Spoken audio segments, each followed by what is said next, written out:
પાટણમાં બાળ તસ્કરી કેસમાં વધુ એકની ધરપકડ. પાટણમાં બાળ તસ્કરી કેસમાં તપાસનો ધમધમાટ ચાલી રહ્યો છે. પાટણથી રાધનપુર અને રાધનપુરથી કચ્છ સુધી હચમચાવી નાખતી ઘટનાના તાર જોડાયેલા છે. એક બાદ એક બાળકોના દુશ્મનોની ધરપકડ થઈ રહી છે, ત્યારે વધુ એક શખ્સની ધરપકડ કરવામાં આવી છે. સાંઈ કૃપા હોસ્પિટલનું મેનેજમેન્ટ કરનારની ધરપકડ કરવામાં આવી છે. મેનેજમેન્ટ કરનાર અમૃત ચૌધરીને પકડી પાડવામાં આવ્યા છે. મહત્વનું છે કે જન્મ પ્રમાણપત્રને લઈને એસઓજી પોલીસે રાધનપુર પાલિકામાં કરી હતી તપાસ. રાધનપુર પાલિકાથી પ્રથમ બાળકનું જન્મ પ્રમાણપત્ર નીકળ્યું હતું. પોલીસ તપાસમાં રાધનપુરની સાંઈ કૃપા હોસ્પિટલમાં બાળકનું જન્મ પ્રમાણપત્રનું રજીસ્ટ્રેશન થયું હતું, જેથી પોલીસે સાંઈ કૃપા હોસ્પિટલનું મેનેજમેન્ટ કરતા અમૃત ચૌધરીને પકડી લીધો છે. અમૃત ચૌધરીએ બોગસ ડોક્યુમેન્ટથી કરવામાં આવ્યું હતું રજીસ્ટ્રેશન. એસઓજી પોલીસે અમૃત ચૌધરીની અટકાયત કરી વધુ પૂછપરછ હાથ ધરી. ધોરાજી તાલુકામાં અઠવાડિયામાં બીજા હત્યાની ઘટના. નાની પરબડી ગામે યુવાનની હત્યા, મૃતદેહ મળતા પરિવાર પર આફત. રાજકોટના ધોરાજીમાં નાની પરબડી ગામે સીમ વિસ્તારમાંથી એક યુવકનો મૃતદેહ મળતા ચકચાર મચી ગઈ છે. વિમલ સાગઠિયાને ગળે ફાંસો આપી હત્યા કરી મૃતદેહ સાગઠિયાના સુરાપુરા દાદાની મંદિરની બાજુમાં મૂકી દીધાનું સામે આવ્યું છે. આ અંગેની જાણ પરિવારજનોને થતા પરિવારજનો પર આભ તૂટી પડ્યું હતું. ઘટના સ્થળે પરિવારજનો દોડી આવ્યા. જુવાન જૂથ દીકરાનું મોત થતા પરિવારજનોએ રોકકડ કરી મૂકી. પરિવારજનોએ પોલીસ સમક્ષ શોબાળો મચાવ્યો. પોલીસે મૃતદેહનો કબજો લઈને હોસ્પિટલે ખસેડ્યો. વિમલના ગળામાં દોરીના નિશાન છે, તેમજ માથાના ભાગમાં પણ ઈજાના નિશાન જોવા મળી રહ્યા છે. એટલે કોઈએ હત્યા કરી હોય અને લાશને બાજુમાં મૂકી દીધી હોય તેવું હાલમાં શંકાસ્પદ તરીકે જોવા મળી રહ્યું છે. આ ઘટના સાંભળીને ગ્રામજનોને પણ ભારે ચિંતા વ્યાપી ગઈ છે. પરિવારજનોએ મૃતદેહ સ્વીકારવાનો ઇનકાર કરી દીધો છે. આરોપી નહીં પકડાય ત્યાં સુધી મૃતદેહ સ્વીકારાશે નહીં. પરિવારજનોનો હત્યા થયા હોવાનો આરોપ છે. સુરતમાં ડોક્ટરની બેદરકારીથી પ્રસૂતાનું મોત થતા પરિવારજનોનો હોબાળો. સુરતના કામરેજ હોસ્પિટલમાં ઘરમાં જ બાળકનું મોત થયા બાદ પ્રસૂતા માતાનું પણ સારવાર દરમિયાન મોત નીપજ્યું.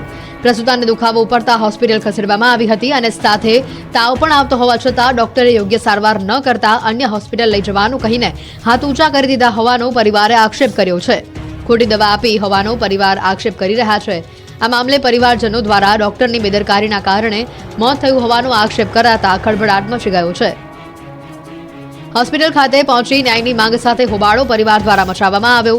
આ સાથે જ પરિવારે આક્ષેપ કર્યો કે કામરેજ હોસ્પિટલના ડોક્ટર દ્વારા લેખિતમાં લખી આપવામાં આવ્યું હતું કે તમારે જ્યાં કેસ કરવો હોય ત્યાં કેસ કરવા માટેની ધમકી છે.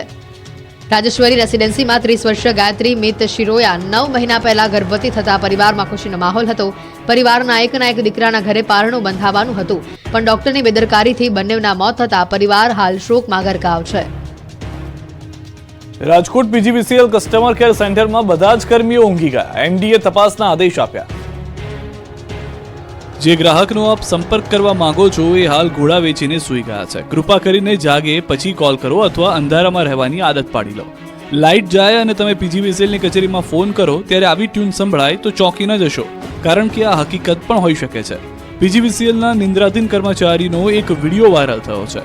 દાવા પ્રમાણે આ વિડીયો રાજકોટની પીજીવીસીએલ કચેરીના કસ્ટમર કેરનો છે, જે રાત્રિના સમયે કામ પર આવતા કસ્ટમર કેરના કર્મચારીઓ સામૂહિક ઊંઘ મેળામાં આવ્યા હોય એમ ઊંઘી ગયા છે. ઊંઘતું તંત્ર અત્યાર સુધી આપણે માત્ર સાંભળતા હતા, પરંતુ આજે તો જોઈ પણ લીધું. ગ્રાહકો ભલે ફોન કરીને થાકે, પણ અહીંયા કોઈ જાગતું ન હોય અને ફોન ઉપાડે અને સમસ્યા સાંભળે તેવું વ્યક્તિ જ નથી. કાગડા બધા કાળા ન હોય એમ કહી પણ બધા જ કર્મચારીઓ ઊંઘે છે એવું નથી. એકાદ બે લોકો જાગે પણ છે, પણ મોબાઈલમાં મશગુલ છે.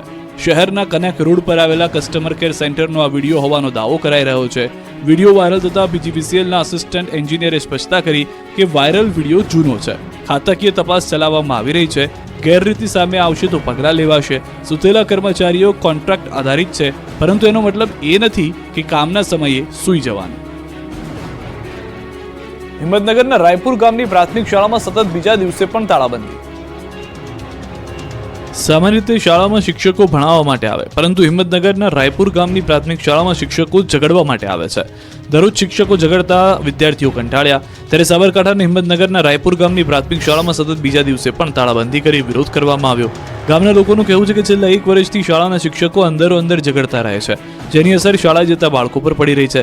સતત 5 વખત ગામના લોકોએ સમાધાન કરાવ્યું હોવા છતાં પણ શિક્ષકો શાળામાં ઝઘડો કરતા રહે છે, જેથી ગામના લોકોએ વિરોધ કર્યો, જેને લઈ તાલુકા શિક્ષણ કચેરીથી આવેલ અધિકારીઓએ ગામ લોકો સાથે બેઠક કરી. આ બેઠકમાં શિક્ષકોની બદલીની ઉગ્ર માંગ કરાઈ છે. ભાવનગરના અપલખાણા લંપટ શિક્ષકે ધોરણ 5ની વિદ્યાર્થીની સાથે કર્યા અડપલા. લોકોએ શાળાનો બહિષ્કાર કર્યો. ભાવનગર જિલ્લાના ઘોઘા તાબેના લાખણકા ગામે સરકારી પ્રાથમિક શાળામાં એક શિક્ષકે 5મા ધોરણમાં ભણતી બાળકી સાથે અડપલા કર્યાનો આક્ષેપ બાળાએ કરતા ભારે ચકચાર મચી છે. ઘોઘાના લાખણકા ગામે પ્રાથમિક શાળામાં ધોરણ 5માં અભ્યાસ કરતી એક બાળકી છેલ્લા 2 દિવસથી શાળાએ અભ્યાસ માટે જતી ન હોવાથી તેના વાલીએ શાળાએ ન જવાનું કારણ પૂછતા બાળકીએ તેના વાલીને લંપટ શિક્ષકના લખણની વાત કરતા પરિવારજનોના પગતળેથી જમીન ખસી ગઈ. શાળામાં ભણાવતો રમેશ નામનો આ શિક્ષક શાળાના સમય દરમિયાન તેના શરીરને અસહજ રીતે સ્પર્શ કરતો હોવાનું અને ગેરવ્યાજબી ભાષા સાથે વાત કરતો હોવાનું જણાવ્યું હતું. આથી બાળકીના વાલીઓએ ગામમાં અને અન્ય લોકોને પણ આ બાબતની વાત કરતા ગામ લોકો એકઠા થયા. ગામ લોકો શાળા ખાતે પહોંચ્યા અને શિક્ષક તથા આચાર્ય સાથે બોલાચાલી કરી. આ દરમિયાન ગામ લોકોએ શિક્ષક રમેશને લઈને ઘોઘા પોલીસ મથકે દોડી આવ્યા હતા અને શિક્ષકને પોલીસના હવાલે કરી તેના વિરુદ્ધ ફરિયાદ દાખલ કરવાની માંગ કરી. પોલીસે પૂછપરછ સાથે તપાસ શરૂ કરી છે. જોકે પોલીસે લંપટ શિક્ષક વિરુદ્ધ કાર્યવાહી ન કરતા ગામ લોકો દ્વારા શાળાનો બહિષ્કાર કરવામાં આવ્યો છે. લોકોનો આક્ષેપ છે કે ઘોઘા પોલીસ દ્વારા એફઆઈઆરના બદલે માત્ર અરજી લેવામાં આવી છે, એટલે જ્યાં સુધી શિક્ષક વિરુદ્ધ પગલાં લેવામાં નહીં આવે ત્યાં સુધી તેમના બાળકોને શાળાએ મોકલશે નહીં. બાબરમાં શિક્ષકો બન્યા શૈતાન, બાળકના અક્ષર સારા ન થતા માર્યો ઢોરમાર. બનાસકાંઠાના ભાભર તાલુકામાં શિક્ષણ જગતને શર્મસાર કરતી ઘટના સામે આવી. રૂની ગામની ડેરિયાવાળા પ્રાથમિક શાળામાં સૌપ્રથમ તો આપણે એ જણાવ્યું ઘણા સમય પહેલા આપણે એક અનુમાન આપ્યું હતું કે ગુજરાતના હવામાનમાં પલટો આવશે, જેમાં ખાસ કરીને 3 ડિસેમ્બરથી લઈને 9 ડિસેમ્બર વચ્ચે આખું વાતાવરણ છે એમાં ફેરફાર જોવા મળશે અને આપણે ઝાપટાઓ પડી શકે છે. કયા વિસ્તારમાં ઝાપટા પડવાના છે, કેવા ઝાપટા પડવાના છે એની વાત કરીએ તો આ ઝાપટાનું કારણ છે દક્ષિણ ભારતની અંદર રહેલું સાયક્લોન. આમ જોવા જઈએ તો ઘણા સમયથી દક્ષિણ ભારતમાં એક સાયક્લોન હતું જે તમિલનાડુથી પૂર્વ દિશામાં અને શ્રીલંકાથી ઉત્તર અને ઉત્તર પૂર્વ દિશાની અંદર જે સાયક્લોન ક્રિએટ થયું હતું એ સાયક્લોનનું નામ છે ફેન્જલ. એ સાયક્લોન તમિલનાડુ ઉપર લેન્ડફોલ કરી અને આગળ વધી રહ્યું છે. એ સાયક્લોનને કારણે દક્ષિણ ભારતના તમિલનાડુ, પુડુચેરી છે, કેરળ હોય અથવા તો કર્ણાટક જેવા વિસ્તારો છે એમાં ખૂબ ધોધમાર વરસાદો પણ નોંધાયા છે અને પુડુચેરી અને તમિલનાડુની અંદર તો અતિ ભારે વરસાદોને કારણે જનજીવન પણ ઠપ થયું છે. હવે એ વાવાઝોડું હતું એ નબળું પડતા આગળ વધી અને અત્યારે આજનું જે અમારું લેટેસ્ટ પ્રિડિક્શન છે એ મુજબ અત્યારે કર્ણાટકથી 300 કિલોમીટર પશ્ચિમ દિશામાં એ સાયક્લોન છે એ અરબ સાગરમાં પ્રવેશ કરી ગયું છે અને અત્યારે એ સાયક્લોન છે ખૂબ નબળું પડી ગયું છે. અત્યારે જો કે એ સાયક્લોનની કેટેગરી નથી, એ સાયક્લોનમાંથી નબળું પડી અને ડીપ ડિપ્રેશન નબળું પડી ડિપ્રેશન અને અત્યારે વેલ માર્ક લો પ્રેશરની કેટેગરી છે. એટલે વેલ માર્ક લો પ્રેશરની કેટેગરીની અંદર એ સિસ્ટમ છે એ કર્ણાટકથી પશ્ચિમ દિશામાં અરબ સાગરની અંદર સક્રિય છે.